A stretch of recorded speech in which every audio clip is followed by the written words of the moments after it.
Welcome to Inspired Nonprofit Leadership, where you'll hear insights and useful strategies, as well as lessons learned from other nonprofit leaders and valuable tips from a variety of experts.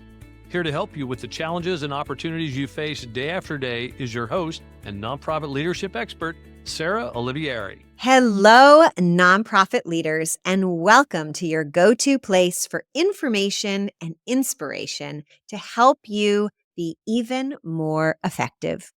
I'm your host, Sarah Olivieri, and you're listening to Inspired Nonprofit Leadership. My guest for this episode is Emily Taylor.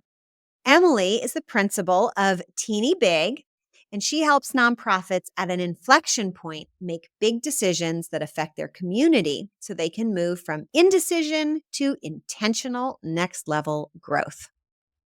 Emily works with nonprofit leaders ready to catapult their organization's mission to the next stage of growth. Those kinds of leaders seek Emily's expertise, Emily's expertise know that they need to shift their decision-making from intuitive to intentional, but are unsure how to begin. So before I welcome Emily on, I want to share with you that I met Emily, I think through social media, and I was really intrigued by her process of pre-strategic planning. So that's what we're going to talk about today. Welcome, Emily. Before we dive into our topic, would you just tell us a little bit about yourself personally so our listeners can get to know you in that way too? Sure. Thank you for the great intro, Sarah. And yeah, it's just exciting to get to know each other better as we connect on social media in various ways. So I live in Chicago. I have a 9-year-old daughter, and one of my current things I'm getting very into is visible mending. So really being able to reuse clothing and things around the house and make them unique. And I think that's part of just my just to connect it to what we're going to talk about today is I really, I love the uniqueness of every person in the world and sort of the things in our lives. And so I really take a customized approach to a lot of the work I do and really understanding the people and the problems that are involved. And so, whether it's like uniquely repairing clothes or uniquely solving problems, I love that ability to customize things for my clients. I love that so much. That reminds me of, I think it's called kintsugi. It's a Japanese tradition of mending pottery with gold. And I think that's just a great way to kick us off because I find so often, where there's challenge, where there's maybe breakage, there's always opportunity. And to me, opportunity is like the gold in business, whether it's a nonprofit or a for-profit. So I imagine, that's often the inflection point that nonprofits are at when they start working with you. Things are probably breaking, feeling not so great, and they know they need to do something different. And in comes this process of pre-strategic planning. So let's just start out because when I first read it, I'm like, I've never heard of that before. So tell us, what is pre-strategic planning? Yeah, it's something I really saw a need for as organizations came out of the pandemic. I think some people had clarity over the pandemic to really see like this is where they needed to change and this is where they needed to be. And other organizations, whether they went through so many changes or the environment around them just changed so much, they really needed to take a step back and really figure out who they were essentially in this new world. So strategic planning is really taking that moment to rather than diving in and making these big decisions without quite knowing who you are in this post-pandemic world. It's taking that time to really think through, okay, what's this environment? Who are we? What do we need to be? And who do we need to really be part of our community in order to achieve what we want to achieve? Yeah, I love that. One of my favorite authors, Margaret Wheatley, she talks a lot about planning. She often says, I think it's a quote from somebody else, like, what time is it in the clock of the world? Like, and it's that concept that you're talking about, taking that moment to look around and say, what is going on in the world and what season are we in our environment, whether it's community or the larger world, or one day we'll be, thinking about space as well. We probably already are.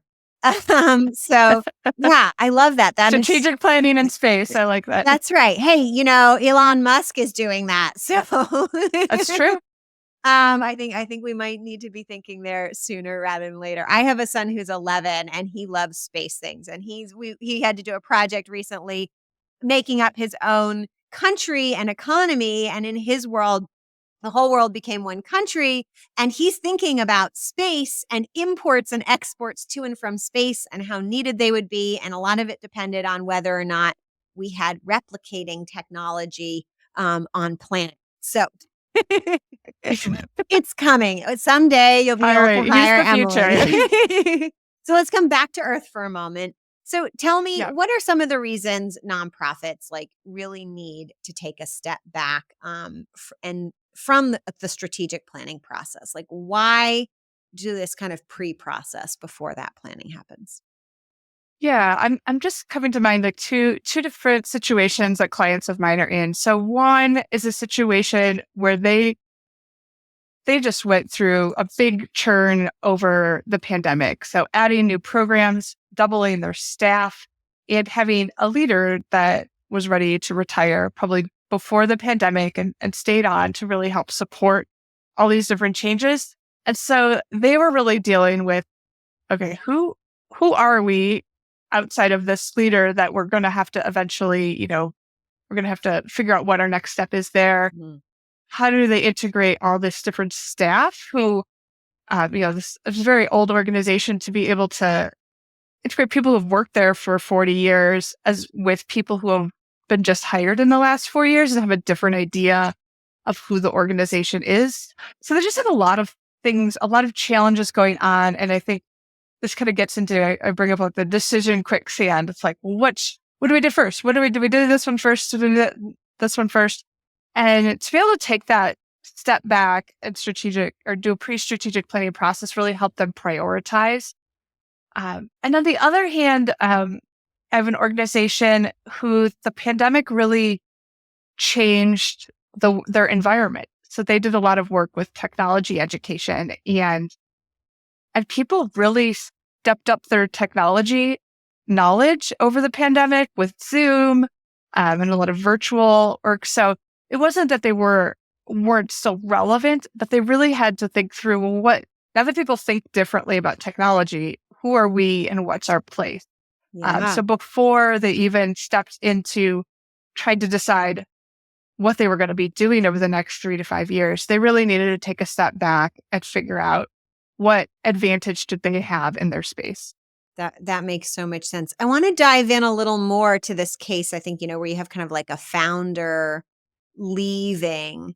How do you navigate that? Because, I imagine you want to get some information from the outside or surrounding the founder, because if you just rely on the founders, thinking, they're the one who's leaving. And in a way, the organization now needs to evolve beyond them.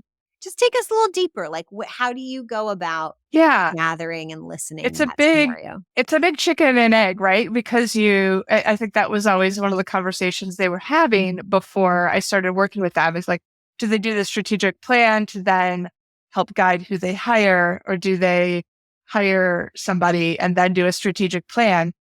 And so what I really helped them with was actually doing a community assessment and really understanding, listening to their entire community. And what this helped them do is define who the organization was outside of that leader. So, really everyone, when you'd ask just generally how the organization might make a decision, they would just be, well, it's how the executive director makes a decision. And as we were able to pull apart stories and, just words that people were using to describe the organization, we actually were able to clearly define what made them unique, who they were as an organization, not as a leader. And that really helped them start to picture, again, not a single individual, but a type of person that could fit into that role and help lead them, but also allow all of the senior leadership to see themselves as that type of those type of characteristics and values. Yeah, I love that. I'm hearing two really critical things that I hear a lot in the nonprofit space. One is, if we're going through a leadership transition, do we do that strategic planning before or after? I do strategic planning very differently. We have a system where we do it every 2 months. So the answer is easy. You do it before and after because no one's locked Yeah. in for years. We do it every 2 months. So you keep the system of planning going and you swap leaders. But the other thing is, and that's a really important thing for people to grapple if you're doing strategic planning that only happens every, 3 years or 5 years. And the other thing that I'm hearing is that, that listening, that hearing from the community, understanding who you are as an organization, not just as a leader or founder's personality is so key.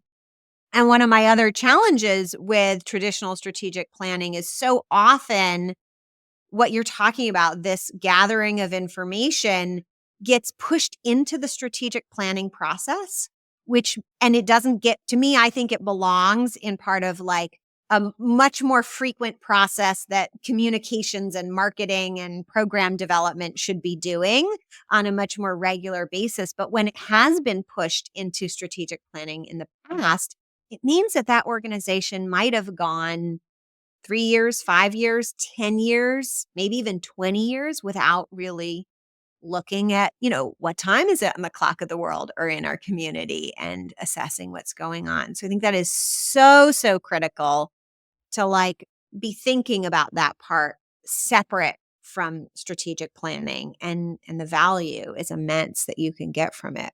I love that. Do you have Yeah. another scenario you want to take us through? Or yeah, go ahead. Add Oh, yeah, anything sure. more. I was just going to say, to add to that, yeah, I mean, you never have to talk me into working more listening into what an organization is doing. But I also understand that it's a time limit. It's something that you don't always have the capacity for. And so try to figure out that best place. I come from the design world, and there's a lot of listening and consumer research, and people are listening to get ideas. How do you, in the nonprofit space, how are we delivering our best work? How are people seeing the work that we do? But it can also be to try out some ideas. Where can we build partnerships if we would do this or that? And so there are a lot of different places it can fit into strategic planning, but really trying to figure out where you can get the most of it for the effort that you're putting in. Yeah. And yeah, the other, so before you I know go you're to the other transitioning to the, scenario, I just yeah, am thinking about, what you've said, so, in the other world of for-profits, they invest huge amounts in understanding where people are at, where the opportunities are, how to serve them better, because often serving people better gets you more money. And in our space in nonprofits, serving people better makes a bigger difference. And I think just because I heard you say, oftentimes it's hard to afford it, make the money, build up your fundraising capacity so that you can afford it. Because really I feel really passionately about this, and we go on a brief tangent. yeah, If you are not doing this measuring, I guarantee there is no way you're making the biggest impact that you possibly could. There is no way that your services are the best that they could given the resources you have. So it is really an injustice to you and the people or whatever impact you're trying to make to not afford it. You really can't just not do this. You have to bring in the money and do it. It's really, really, really yeah. critical. So I just want to boom. And Yeah. no, I want to add to that too. Because yeah, I think in the for-profit space, you listen to the consumer, and that's really all you need to listen to kind of build your marketing, build your products. But in the nonprofit space, not only, like you said, you have to listen to the people that you're serving to make sure that you're maximizing the efforts that you do. People hear the voices of the people that you serve and how what you're doing is working. But I also feel like there's that same sort of relationship with donors. There's that same sort of relationship with partners.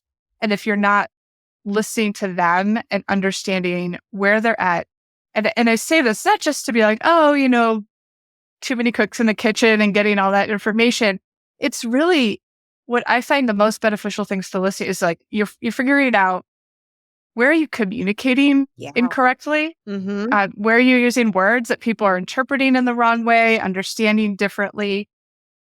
You're also really trying to understand how they're taking stuff in, taking information, and they might completely not understand your mission. The amount of times I've talked to organizations where they internally, they know their mission, they know who they are. And then I talk to partners and their partners are suggesting doing things completely out of the scope of what their mission is. And so to be able to see where you need education, Yeah. in addition to language change and meeting people where they are, it's even beyond the impact you're making. All those things kind of help you connect to your community better. Yeah. I And love so, and that. can also, Yep. I would just say, bring in more money, bring in more partnerships that can help you do more. Totally. I think in so many ways, communication and communication with your donors is like the game of telephone, where you whisper a word in somebody's ear and then they repeat in the next person and the next person, then you see how changed it got by the time. And that's what happens with all our communication. Like we feel like we're doing these amazing things in our organization. And then we try to describe it to someone who's going to write it in an email. And then it's going to get listened to by someone who is probably thinking about very different things when they read the email.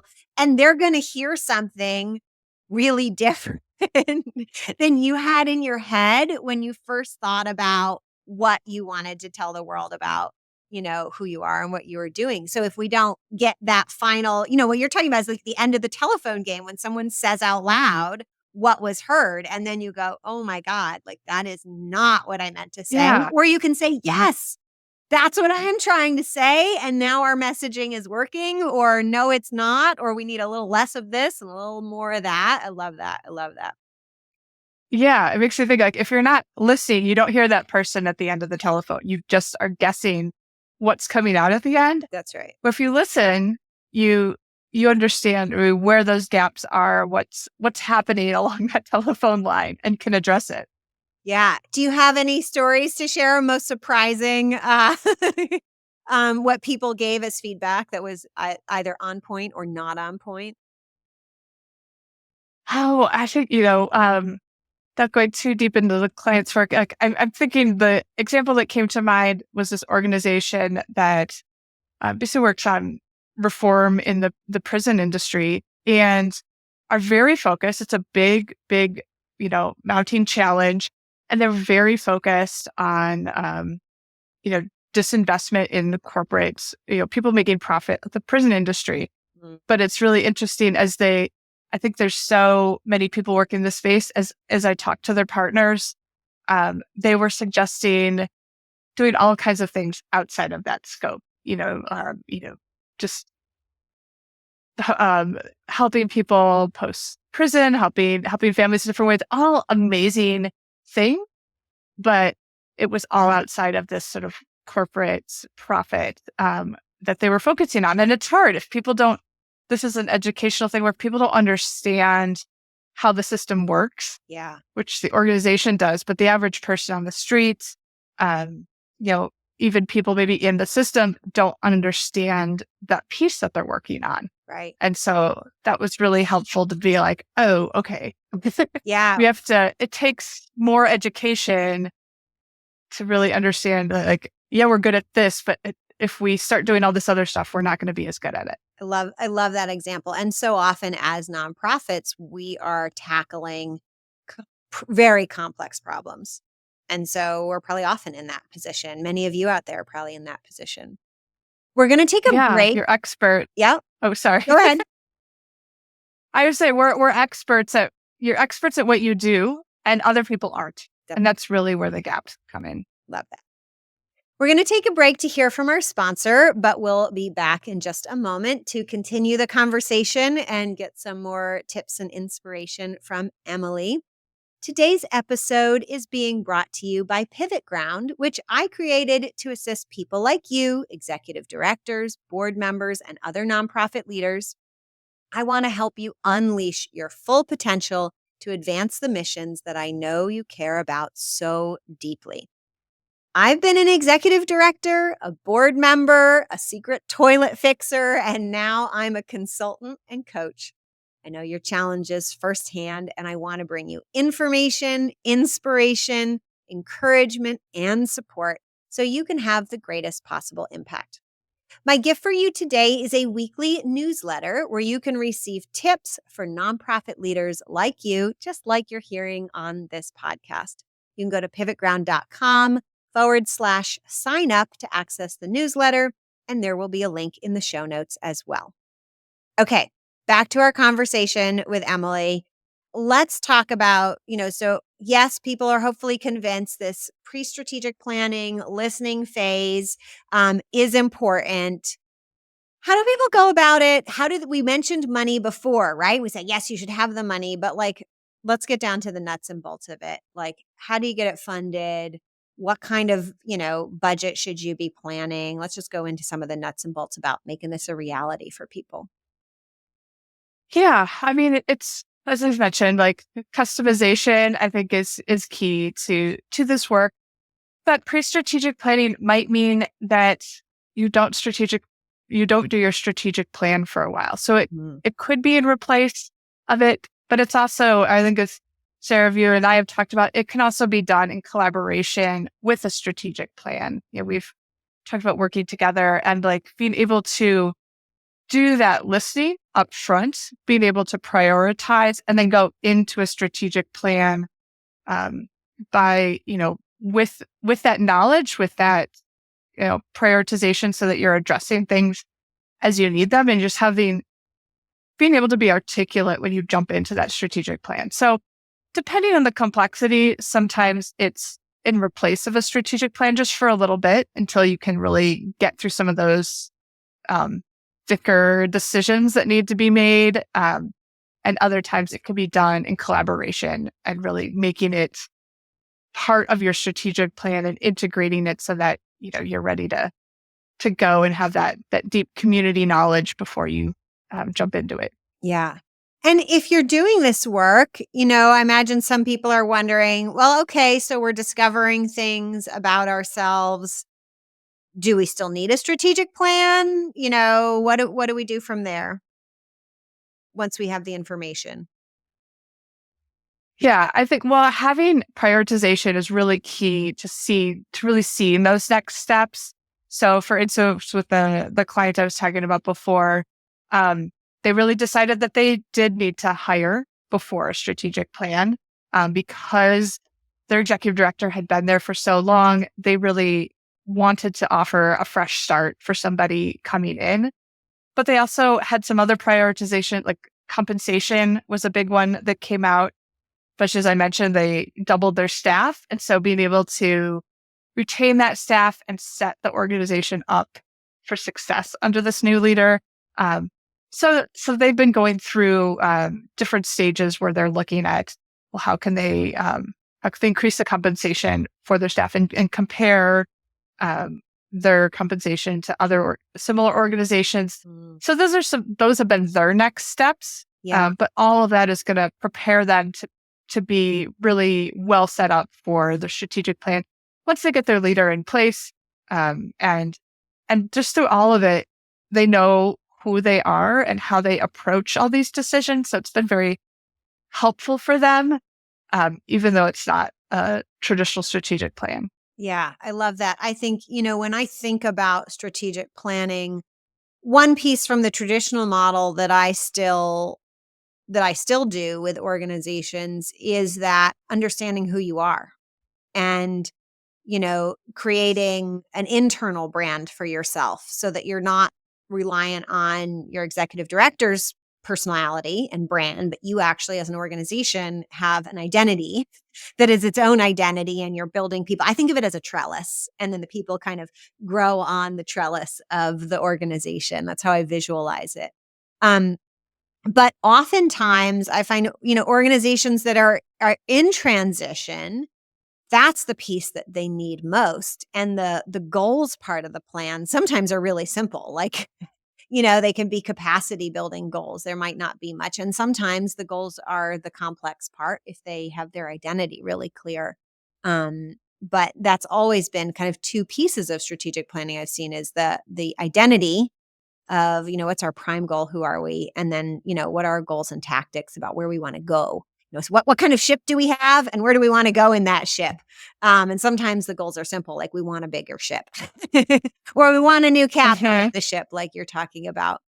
So I can see scenarios where this work would say, oh, well, we need a plan with lots of goals, or, oh, it's really simple. Like, and now that we're clear on, who we are and how we need to communicate, the rest of the planning is not much to do. Do you find that to be true? It takes it when you sort of figure out who you are, especially outside of a dynamic leader. It can take some time to sit in with you. You really have to grow into it. And that's just something like, I think as you were talking, I had this voice in my head that said, oh, we'll know it when we see it. And that's sort of, to me, like a danger zone. Like if you were looking for a leader and you know it when you see them, or, you're trying to make a big decision on something, you know it when you see it. That to me says you don't know who you are. You don't know your values, and and it's in your head. If you are making decisions, again, that intuitive versus intentional, leaders have great intuition and that's wonderful. But if it's all in your head, then no one else is going to understand how you're making those decisions. That's right. And so being able to know who you are, not you as a leader, but you as an organization, is just sets up more and more people for success, for continuity when you do make decisions, so that everyone's on the same page and there's no magic happening, and there's not just the know it when you see it happening. Yeah, I love it. All right, so the last question I kind of want to ask you about, because you're an expert, but our world of listeners here, just to make sure they're pulling in, can you just kind of take us through what are the kinds of areas you might be listening? Because we've given a few examples, but are we talking constituents? Are we talking staff, board members? Are we thinking about our programs? Or can we just give us the sense of like, what are all the things we could be listening to if we had, a big menu to choose? Yeah. Well, and that's usually, where I start. Again, going back to like, you can't listen to everybody all the time. We drive ourselves insane with capacity. So I usually go through an assessment of like, how do we decide who to best listen to? And so I think all those people you mentioned, who you serve, donors, big and small, partners, and staff are very important.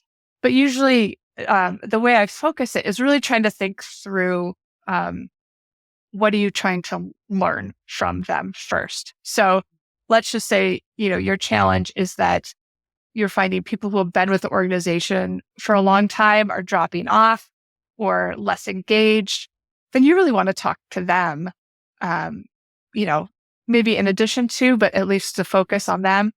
But if your goal of your organization is to be growing, or that's an area you want to be thinking about, we might talk to people who have nothing to do with your organization, but they live in a space where it's an area you think there's potential to grow and you can learn about them. So I love that. There's example. Some consumer research, aspects to it, but you're really just gathering information about where people are at that end of that telephone line. Right? Is like, so that you can, that information can get to them. Yeah. That reminds me of a client I had who does musical pieces for people who are either like cancer survivors or struggling with like complex multiple medical diagnoses. And their assumption was that the average person wouldn't make the leap from the value of having this like bespoke artistic thing created for you and what that would bring to someone who is struggling with possibly dying or being very, very ill. And I was like, wait a minute, I have a feeling that you shouldn't make that. That's probably a pretty easy jump to make, that our, emotional wellness while we're going through turbulent times. I was like, but you should go talk to people who don't know anything about your organization and just see, is your average person able to make that leap or not? Do they need the education or not? And, it's just that exact kind of scenario you were talking about came to mind, that we may be thinking that someone doesn't connect the dots and they do, or we may be assuming that they do and they don't. So, Yeah. I like to talk about assumptions versus hypotheses. We can have a hypothesis that, someone might not connect with those things. But until you do the research, you're kind of, this is where intuition can go astray, is if you're making an assumption versus sort of holding it as a possibility and doing the research to find out whether it's true or not. Yeah. That's my scientific mind turns on. I love that. Well, we're pretty much at time. I could keep going and asking you more questions because I think this kind of research is so, so important. Everyone listening probably heard, I think you should be doing it, as on a routine basis, but at least kind of every few months, every 6 months to a year. I'd be saying you should be doing, deep diving in some place. You don't always have to be, if you're working on something, you have to then, you find there's a problem, but then you need to remeasure and see if it's working. And you should have an appropriate timeline depending on what the problem is. Sometimes these days digitally, we can actually do research and get feedback really fast. But even in the digital space, like I was just talking about this earlier from a for-profit marketer who does advertising, online Facebook ads, where you get data fast, right? You can tell what people are doing fast. And even she says, I want 90 days of data. So she's not, doing, every couple of weeks. She's looking, she's like, set something up, get 90 days of data, and then look again. So I think that's, if people are being like, well, how often do we do this? If we're encouraging you to do it more than just when you do strategic planning, maybe that helps, gives you a benchmark. Well, Emily, how do people get in touch with you? Any final words you want to leave people with so that they can keep going, even though we have to wrap up soon? Yeah, I guess my final word would be, if you feel there's some resistance to you and your team strategic planning and you've been through a lot over the last 4 years, think about what your other options are as a next step, because it just might feel a little better to really set that stage before you go out into the crazy world we live in. And I'd love to connect with you on LinkedIn. That's really my big listening space for leaders to really interact with questions I have, experiences I have to share with people. And then, Sarah, I also think I left with you a resource. If people, if you are one of those organizations that feel like you need to take a step back from strategic planning, it really just helps guide you through thinking about what has changed in your world and sort of the steps for going through a pre-strategic plan. I love that. I think it's the biggest reason you shouldn't jump right into a strategic plan, and we'll have a link to how to access that in the show notes. All right. Excellent. Well, I've really loved talking to you, Sarah. This has been great. Yeah, me too. It's really been a pleasure, Emily. You always bring a lot of great thinking to the table. So thank you so much for being here. And thank you out there for listening, but also for everything you do to make our communities better. Take care of yourself, take time for self-care, listen to those around you, and be sure to subscribe and listen to the next episode of Inspired Nonprofit Leadership. Until then, all the best. You've been listening to Inspired Nonprofit Leadership. Thanks so much for tuning in. Be sure to subscribe so you don't miss a single episode or the bonus episodes. And while you're at it, please leave a rating and review, and be sure to share with your friends and colleagues. Tune in every week for more useful insights and wisdom on nonprofit leadership. Thanks so much for all you do for the communities you serve. Until next time, all the best.